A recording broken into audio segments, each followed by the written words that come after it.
Ya, terima kasih. Memang kita sekarang sedang menunggu pengumuman dari Istana tentang siapa kasat pengganti Jenderal Andika Perkasa yang sudah ditunjuk menjadi Panglima TNI. Namun masih menunggu pelantikan dan serah terima jabatan Panglima TNI. Jadi betul menarik kalau kita kemudian berbicara tentang kasat, kita tentu tidak bisa melupakan kisah kasat yang pertama, Jenderal Jatikusumo.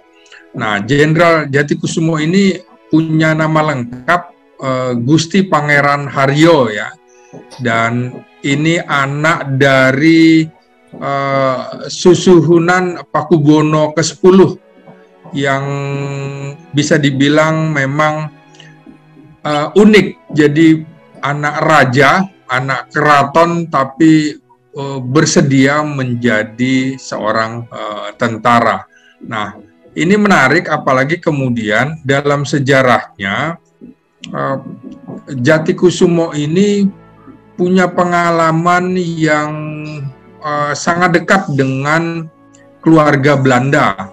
Jadi waktu kecil dititipkan oleh orang tuanya ke keluarga Belanda agar bisa mengetahui seperti apa sih orang Belanda, walaupun orang tuanya tahu bahwa ini adalah penjajah begitu ya. Nah, jadi ada baiknya juga kita mulai dari kisah agresi militer Belanda kedua pada Desember 48, karena pada Mei 1948 itulah pertama kali Jatikusumo ditunjuk, dipercaya oleh Panglima Sudirman, oleh Presiden Soekarno menjadi kasat yang pertama. Jadi dari Mei 48 hingga Desember 1949. Nah, saat agresi militer Belanda yang kedua itu, kantor Markas Besar Angkatan Darat itu adanya di Jogja. Nah, ibu kota Jogja itu diduduki dengan mudah oleh tentara Belanda karena tidak banyak pasukan Indonesia di Jogja. Nah, sebagai Kepala Staf Angkatan Darat yang pertama, Jatikusumo mengakui bahwa kesatuan TNI waktu itu hanya ada satu kompi brigade yang dipimpin oleh Letkol Soeharto yang kemudian atau kelak menjadi presiden, dan 2 kompi taruna yang berada di bawah tanggung jawab Jatikusumo dengan pangkat kolonel waktu itu. Nah, selain itu juga ada sejumlah laskar-laskar. Nah, praktis jadi Belanda begitu mudah memasuki kota Jogja karena tidak ada pasukan yang memadai untuk bisa menghadang Belanda. Nah, Jatikusumo ini punya tradisi yang kesempatan perang itu adalah kesempatan terbaik. Jadi pengalaman yang paling baik bagi seorang militer adalah kalau dia sudah menghadapi praktek perang, praktek pertempuran. Nah, sebagai kasat gitu ya, Jatikusumo tidak banyak mempunyai komando pasukan, jadi hanya 2 kompi taruna dari Akademi Militer yang dia juga kemudian pada waktu itu sekaligus merangkap sebagai Gubernur Akademi Militer yang kedua begitu ya. Jadi memegang 2 kompi taruna. Ini kan sebenarnya taruna adalah calon perwira yang disiapkan. Nah, tapi kondisinya itu mengharuskan Jatikusumo mengajak para taruna untuk ikut bertempur melawan Belanda. Jadi ada sekitar 150 taruna yang berada di bawah dia. Nah, kadet atau taruna ini antara lain misalnya pada Januari 49 itu melakukan semacam sabotase peledakan jembatan di Prambanan. Nah, jadi memang betul-betul kadet ini yang belum siap bertempur dipaksa oleh Jatikusumo untuk bertempur. Memang ini keputusan yang kontroversial ya waktu itu, karena calon-calon pemimpin bangsa ini bisa-bisa gugur sebelum waktunya, dalam pengertian sebelum jadi letnan, betul-betul jadi perwira sudah gugur. Nah, ini memang akibatnya ada juga 17 kadet waktu itu yang membangkang, dalam pengertian ingin dia tidak berada di pasukan Jatikusumo, dalam pengertian jangan semuanya pasukan dari taruna, tapi lebih menginginkan disebar ke yang lain karena merasa belum punya pengalaman, sehingga harus didampingi oleh pasukan lain yang lebih senior yang punya pengalaman dari tahun 45. Jadi 17 kadet ini yang disebut oleh Jatikusumo sebagai disertir waktu itu. Nah, memang serba salah ya, kondisi akademi militer waktu itu belum begitu ideal. Nah, kemudian dalam beberapa pertempuran juga banyak taruna yang gugur memang karena memang belum berpengalaman.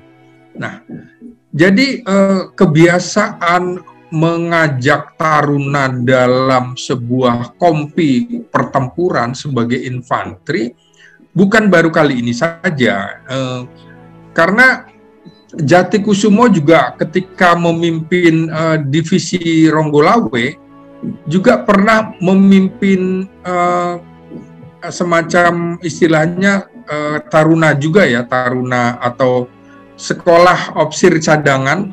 Jadi siswa sekolah ini diperintahkan juga ikut dalam sebuah pertempuran. Jadi memang jiwa bertempurnya Jatikusumo ini tinggi sekali gitu.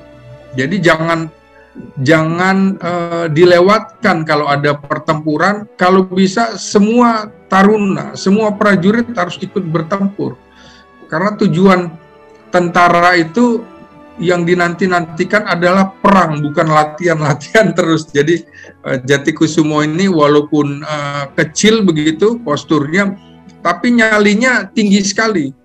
Makanya kemudian banyak yang bertanya ketika dia memimpin divisi Ronggolawe ini, ada juga taruna yang bertanya, bagaimana kalau kemudian kami gugur? Nah, jadi jawaban Jatikusumo, loh kok prajurit tanya kalau gugur ya, kalau memang harus gugur ya kenapa tidak gitu loh. Kenapa kita harus istimewa? Tentara sama saja. Jadi gugur dalam sebuah pertempuran adalah pengorbanan terbaik gitu. Karena itu kita ingat misalnya dalam peristiwa pemakaman jenderal-jenderal pahlawan revolusi, dia dengan bangga begitu ya, sebagai salah satu perwira tinggi paling senior, itu berada di atas panser yang membawa jenazah Jenderal Ahmad Yani menuju Taman Makam Pahlawan Kalibata. Itu yang di atas panser peti jenazahnya Jenderal Yani adalah Jatikusumo. Jadi betapa dia menghormati betul orang-orang yang berjuang dan bertempur atau gugur dalam sebuah tugas. Jadi sama ya, Jatikusumo ini memang selalu mempraktekkan sekolah-sekolah militer dan akademi militer dalam palagan-palagan pertempuran. Karena itu palagan pertempuran yang diikuti oleh Jatikusumo ini sangat banyak ya. Nah, dia memang bukan lulusan akademi militer, tapi ada alasan. Waktu itu di Indonesia ada akademi militer di Bandung, salah satu kadetnya itu misalnya salah tiganya maksud saya seperti Aha Nasution, kemudian TB Simatupang, AWK Wilarang gitu ya. Nah, AEK Wilarang maksud saya. Dan Jatikusumo ini pendidikan militernya diawali mengikuti sebagai taruna Corps of Leading Reserve Officer atau CORO yang mendidik perwira cadangan Kenil, dan pendidikan hanya 6 bulan. Dari situ seperti Nasution, Kawilarang, TB Simatupang juga dari situ. Lalu mereka melanjutkan ke akademi militer di Bandung. Tapi Jatikusumo tidak mau dengan alasan kalau ikut pendidikan akademi militer maka disumpah harus tunduk dan patuh setia kepada Ratu Belanda. Nah, dia nggak mau tuh. Dia nggak mau, jadi dia tidak menolak masuk ke akademi militer di Bandung begitu ya. Makanya kemudian setelah setelah Jepang masuk, dia malah memilih masuk ke latihan peta di Bogor. Nah, itu yang kemudian membuat Jatikusumo itu punya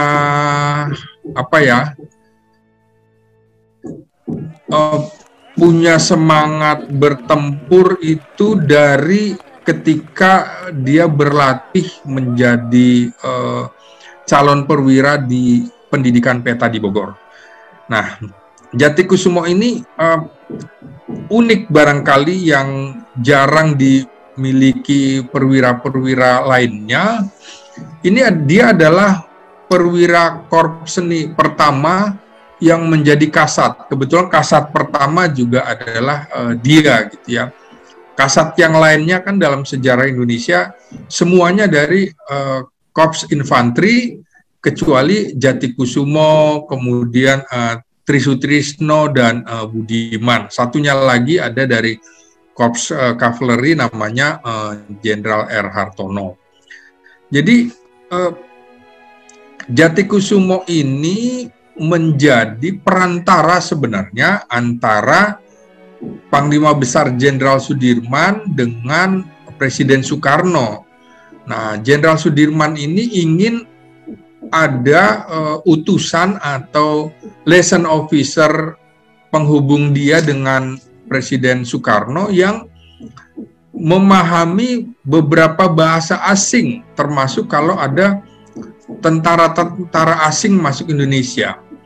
Dia punya kemampuan bahasa Belanda, bahasa Jerman, bahasa Inggris, bahasa Jepang yang sangat fasih, sehingga Sudirman membutuhkan tokoh seperti Jatikusumo. Karena itulah Jatikusumo diminta menjadi kasat yang pertama. Jadi pertama kali memang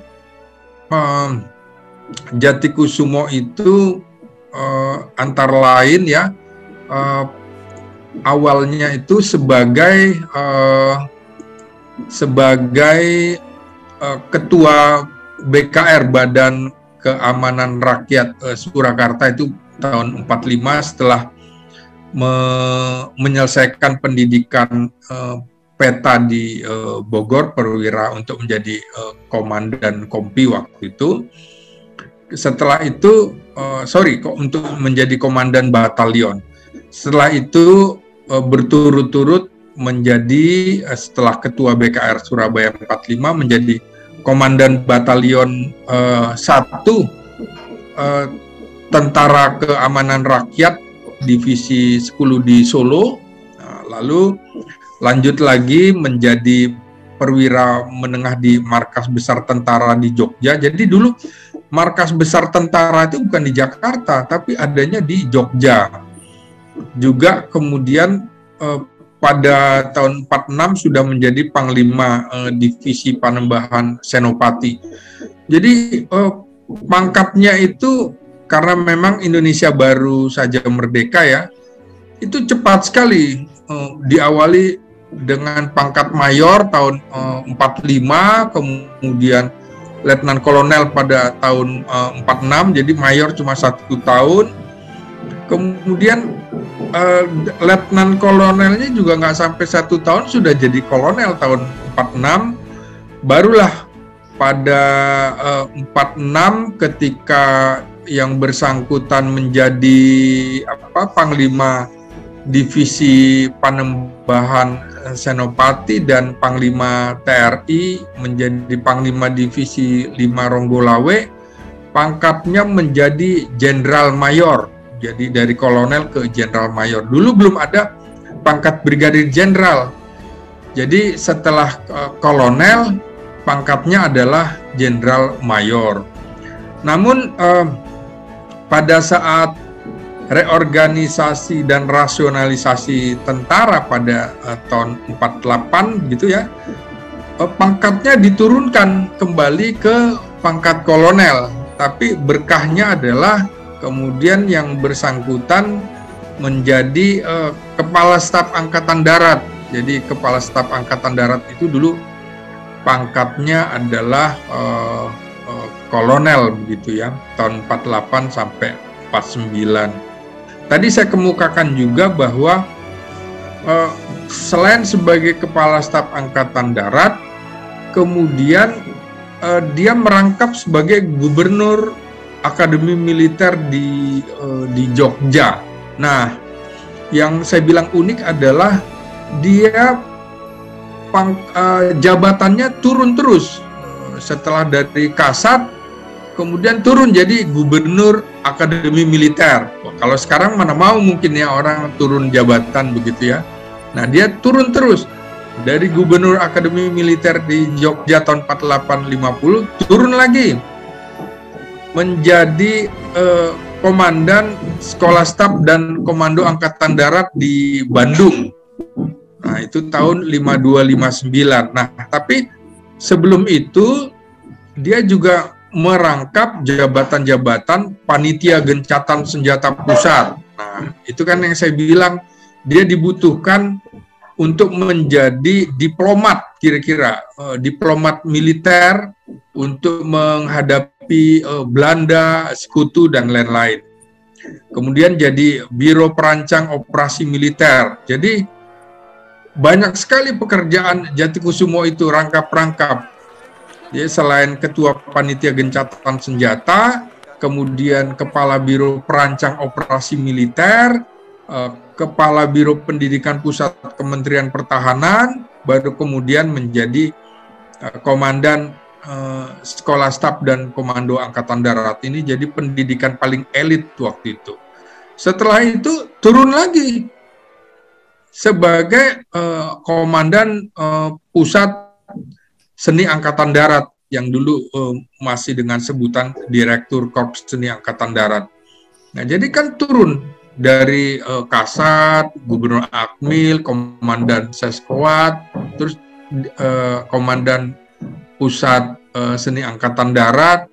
Nah, tapi tetap mendapatkan tugas-tugas yang semuanya terkait dengan pertempuran. Jadi Jatikusumo ini menjadi koordinator operasi militer di Surabaya, di wilayah seluruhnya Sumatera.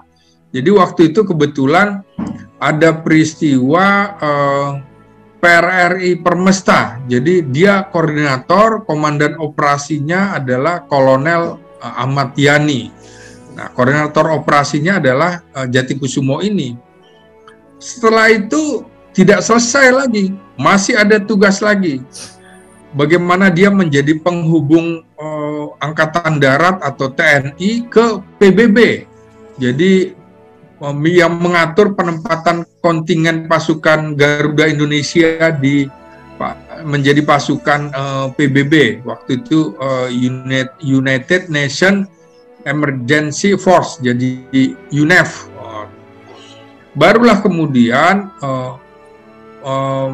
karena ada bakat-bakat diplomat gitu dengan kemampuan bahasa yang bagus, Presiden Soekarno mengirim yang bersangkutan menjadi kepala Konsul Jenderal Indonesia di Sarawak, Sabah, Brunei. Jadi di kawasan waktu itu istilahnya Konsul Jenderal Republik Indonesia di Singapura. Nah, baru kemudian terus-menerus menjadi Menteri Perhubungan, Menteri Muda Perhubungan, Menteri Perhubungan Darat, dan sampai Duta Besar Indonesia dan berkuasa penuh di Malaysia pada tahun 63, ketika kemudian ada operasi Ganyang Malaysia, maka Presiden Soekarno menarik dia kembali.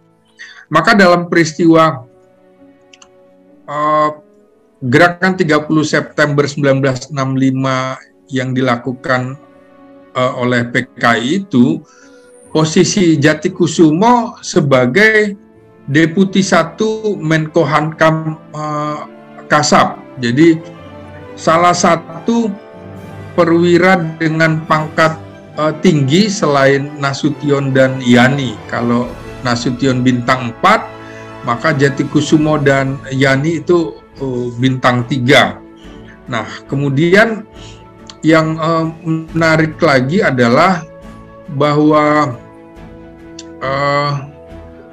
Jatikusumo ini mempunyai pengalaman-pengalaman selain turun pangkat, turun jabatan, dia juga sangat matang dalam memimpin operasi-operasi dengan anak buahnya itu tadi para taruna. Karena itu ketika dia menjadi komandan pusat Korps Seni Angkatan Darat atau Direktur Seni Angkatan Darat, dia juga memimpin taruna ke dalam operasi di Sumatera Barat ya. Anak buahnya waktu itu antara lain seperti Jenderal Trisutrisno, kemudian Jenderal Sudibyo yang pernah menjadi Kepala Badan Koordinasi Intelijen Negara, juga Pierre Tendean.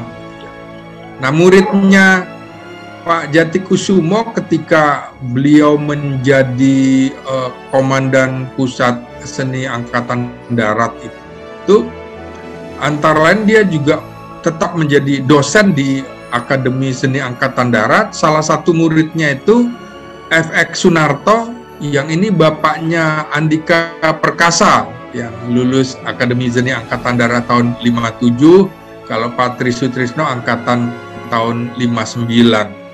Jadi Jenderal Andika Perkasa ini bapaknya itu adalah muridnya Jatikusumo, Kasat yang pertama. Jadi banyak pengalaman-pengalaman Jatikusumo ini yang bisa menjadi keteladanan bagi perwira-perwira TNI. Jadi jangan kemudian selalu berpikir mencari jabatan. Jabatan adalah amanah. Kalau bisa kemudian jangan jangan mempunyai ambisi-ambisi yang bisa merusak tatanan organisasi. Karena yang bersangkutan juga pada tahun 55 begitu ya, itu pernah juga ditawari kembali oleh Presiden Soekarno untuk menjadi Kepala Staf Angkatan Darat, tapi kemudian Jenderal Jatikusumo ini menolak dengan alasan saya tidak mau lagi menjabat atau menelan ludah sendiri jabatan yang dulu pernah diemban saya. Jadi mestinya dia kembali menjadi Kasat menggantikan Jenderal Mayor Bambang Sugeng waktu itu. Tapi tidak mau, lalu kesempatan ketiga juga kemudian mohon maaf, waktu itu kesempatan ketiga juga ketika dia ditawarkan untuk menggantikan Jenderal Mayor Bambang Utoyo menjadi Kasat lagi, tapi ditolak lagi. Akhirnya kemudian Jenderal Nasution yang sudah sempat berhenti menjadi tentara selama 3 tahun ditarik lagi oleh Presiden Soekarno menjadi Kasat yang kelima. Jadi Nasution itu pernah menjadi Kasat yang kedua menggantikan Jatikusumo pada Desember 49 sampai 52, dan kemudian juga menggantikan Bambang Utoyo sebagai Kasat yang kelima pada November 55 sampai Juni 62. Jadi inilah kisah-kisah unik dari Jenderal Jatikusumo yang bisa kita teladani pada saat sekarang prajurit Angkatan Darat juga sedang menunggu pengumuman dari istana siapa yang akan menjadi Kasat menggantikan Jenderal Andika Perkasa. Jadi ini yang menarik untuk dipahami para generasi penerus, dan sebagai catatan juga Jatikusumo ini akhirnya memang menjadi Jenderal kehormatan bintang 4 setelah dianugerahi pangkat Jenderal bintang 4 kehormatan pada tahun 97.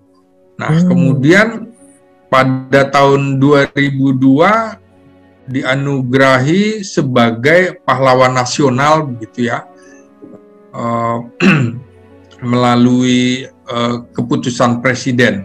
Nah, dalam sejarah Angkatan Darat dari total jumlah 32 Kepala Staf Angkatan Darat, baru 2 Kepala Staf Angkatan Darat yang dianugerahi menjadi pahlawan nasional, yaitu Jenderal Jatikusumo itu yang pertama tahun 2002 tadi, lalu kemudian Jenderal Aha Nasution yang menjadi pahlawan nasional pada tahun 2008. Memang ada juga Jenderal Ahmad Yani, tapi posisinya sebagai pahlawan revolusi. Jadi ini yang menarik dari kisah perjalanan Jenderal Jatikusumo yang bisa menjadi pelajaran